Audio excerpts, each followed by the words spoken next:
What if you discovered that the real way to silence toxic people isn't confrontation, but calm?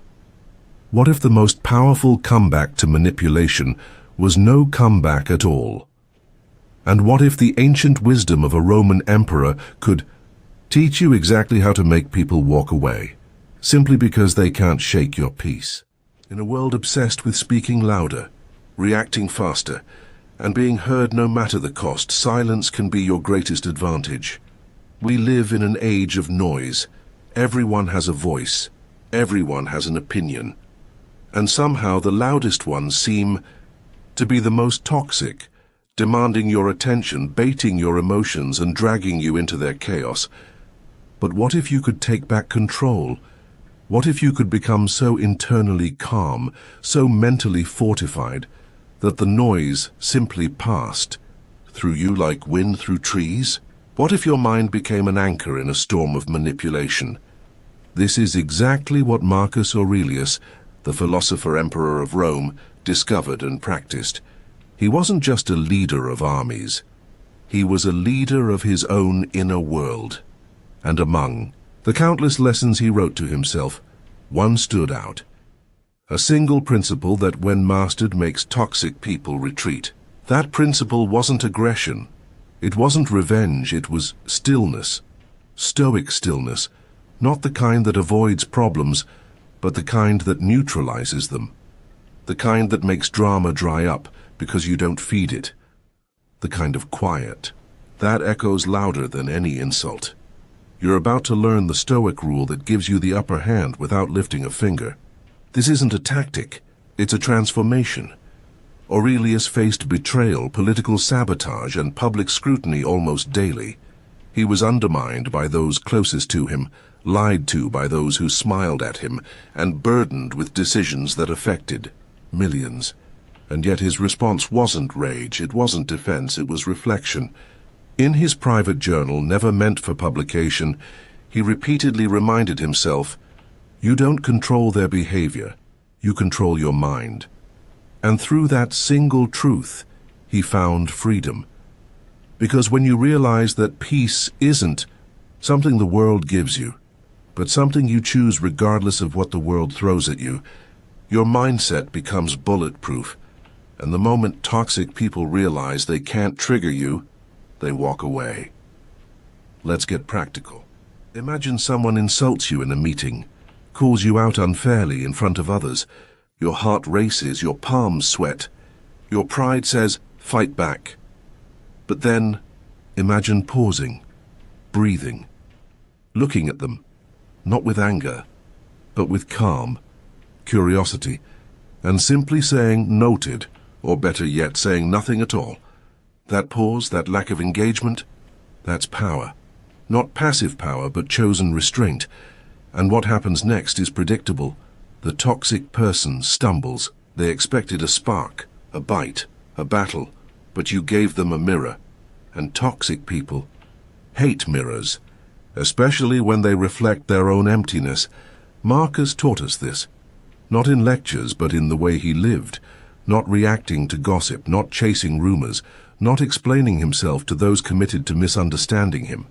Because once you realize your value isn't up for debate, you stop negotiating with people who want to drain you. Previously, we revealed the power of not reacting, of holding your ground in stillness while others try to pull you into their emotional chaos. But Stoicism doesn't stop at silence. It deepens. Because once you've stopped reacting to toxic people, you must now learn how to maintain that calm consistently.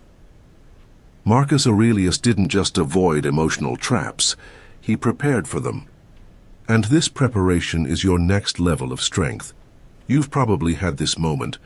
Someone says something hurtful, not to help you, but to bruise you. A passive-aggressive comment, a subtle dig, an underhanded jab. Your first instinct is to fire back, to defend, to correct the narrative. But stop. What if instead you trained yourself to see these moments as tests? That's exactly how Marcus Aurelius saw them. He didn't just survive his enemies, he trained with them like a mental gym. He wrote, "When you wake up in the morning, tell yourself, people will be intrusive, rude, arrogant, deceitful, but I've seen their nature, and none of it can touch me." Think about that. Instead of being shocked by negativity, he expected it. Instead of reacting with emotion, he responded with awareness. He took the surprise out of pain by visualizing it before it arrived. It wasn't pessimism, it was armor. It's called premeditatio malorum, the Stoic practice of anticipating adversity, not to become bitter, but to become resilient. Let's say you're walking into a family gathering. You already know Uncle Carl is going to make a passive comment about your job, or your weight, or your choices. So you rehearse that moment, not to obsess, but to choose your response in advance. You walk in knowing, when he says it, I'll smile, I'll stay calm, I won't explain or defend, because I'm not here for a debate. I'm here for my peace. Now Uncle Carl loses his weapon. He expected your hurt, your frustration, your breakdown, but what he gets instead is presence. Calm presence. And nothing frustrates a toxic person more than the absence of drama. This is the beauty of Stoic preparation. You don't wait for the storm to hope for peace. You build peace before the storm. There's something quietly heroic about refusing to be baited. It takes practice. It takes breath. And yes, it takes discipline. But every time you stay centered, every time you choose clarity over chaos, you reinforce a truth deep in your nervous system. I control how I respond. Not them, not their tone, not their manipulation. Me. And that's what Marcus practiced every day, not in ideal circumstances, but while leading a nation through war, plague, betrayal, and pressure we can barely imagine. He still woke up. He still reflected. He still returned to this one lesson. I choose how I meet the world, not once, every day. Now that you understand the power of mental rehearsal, the next step is even deeper. Building unshakable inner stability through daily reflection. Because discipline isn't built in crisis, it's built in calm. Let's continue. We've already uncovered the power of preparation, how expecting the worst can actually prepare your mind for the best. Now we dive into the habit that made Marcus Aurelius unshakable. Because preparation is one thing, but resilience is built through repetition. And that's where the Stoic practice of daily reflection becomes your superpower. Let's be honest. We don't rise to the level of our goals. We fall to the level of our systems. That's why Stoics like Marcus didn't wait for peace to arrive. They created it daily, through a habit so simple it almost sounds too soft. Writing. Before phones, before distractions, before the noise of the empire. He opened his journal and wrote down reminders, anchors, truths he refused to forget. Things like, you have power over your mind, not outside events. And do not waste what remains of your life in speculating about others. These weren't motivational quotes. They were recalibrations, corrections, a morning mental reset before facing the unpredictable world. You see, toxic people don't always shout. Sometimes they whisper. They sneak into your thoughts and live there rent-free. That's why Marcus wrote, to clear the mental clutter, to return to what he controlled, his judgments, his choices, his lens. Imagine your mind is like a house. Every conversation, every headline, every toxic interaction brings in dust, clutter, noise. If you never clean it out, you start tripping over mess that isn't even yours. Daily journaling? That's your mental housekeeping. It's the moment you walk into your own mind and ask, what's mine, what's not, what do I want to keep? Without it, we carry junk thoughts all day, worries we inherited, opinions that don't serve us, narratives planted by other people, and slowly we stop hearing our own voice. Marcus refused that. His writing was his mirror, his morning armor, a place to remind himself, I will meet rudeness with patience. I will meet ignorance with understanding. and I will walk through today like the person I want to be, not the one others try to provoke. This is how you make Stoicism stick. Not in theory, not in emergency, but in ritual. You don't wait for a toxic person to test you. You train for them. And over time, your clarity becomes so practiced, your response becomes automatic. Calm becomes your baseline, not your battle mode. Even if they push, even if they provoke. You've already rehearsed peace so many times, it's your default setting. And what happens then? They get bored, they lose their grip, they disappear, not because you fought them, but because you outgrew the need to engage. You now have the mindset and the method. But what happens when you must stand strong out loud in a room full of tension? In the next chapter, we bring your stoic presence into the public eye. Grace under fire.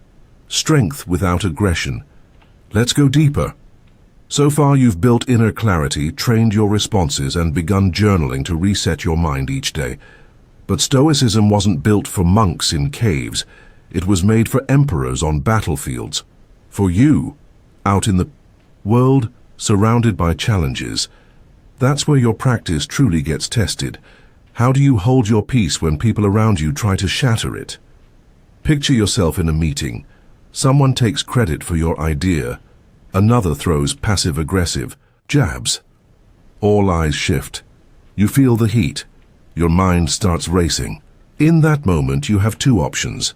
React or respond. React and you give them power. You validate their tactics. You escalate the moment. Respond with calm, with measured energy, or maybe not at all, and you hold power. Your stillness becomes a force. This is what Marcus Aurelius trained for. He didn't journal for fun. He journaled to build presence. So when he stepped into pressure, he didn't lose himself. When others exploded, he stayed grounded. He knew that the person who keeps their mind in chaos loses, always. But the one who owns their breath, their tone, their presence, that's the one others can't touch. Think of a stoic like a lighthouse in a storm. The winds howl, the waves crash, boats spin and tilt. But the lighthouse just stands, steady, silent, unmoved. It doesn't scream at the storm. It doesn't blame the waves. It simply shines. You can be that. You don't need to correct every insult. You don't need to defend every choice. You don't need to meet volume with volume. Because your energy is yours. Your clarity is yours. Your inner space is yours. And the more you practice this restraint, the more others will start to notice not your silence, but your strength. The kind of strength that doesn't need validation to feel real.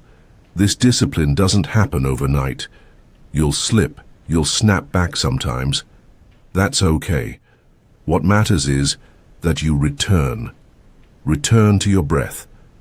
Return to your principles. Return to the one rule.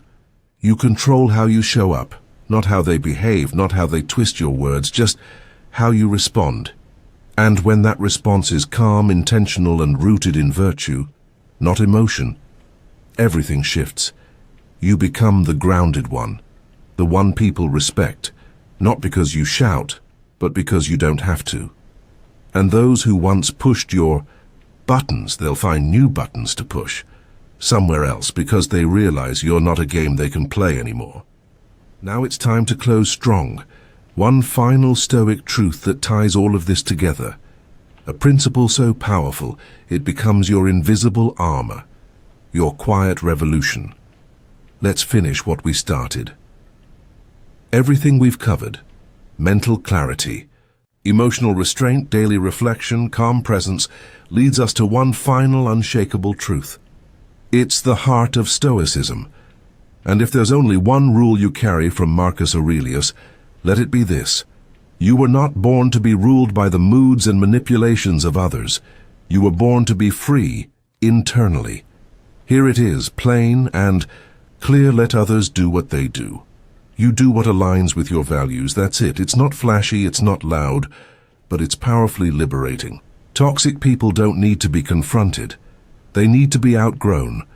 They thrive in environments where people react, where chaos spreads, where arguments spark. But you are no longer in that cycle. You've stepped out. You've chosen a new game, a slower, wiser rhythm, one where your calm makes them question their tactics, one where your peace makes them uncomfortable, one where your refusal to engage creates the distance they can't cross. That's not detachment. That's direction. Think of yourself as a tree, not a brittle, breakable one, but a strong oak. The wind howls, the rain slams, the weather turns cold, but the oak doesn't panic.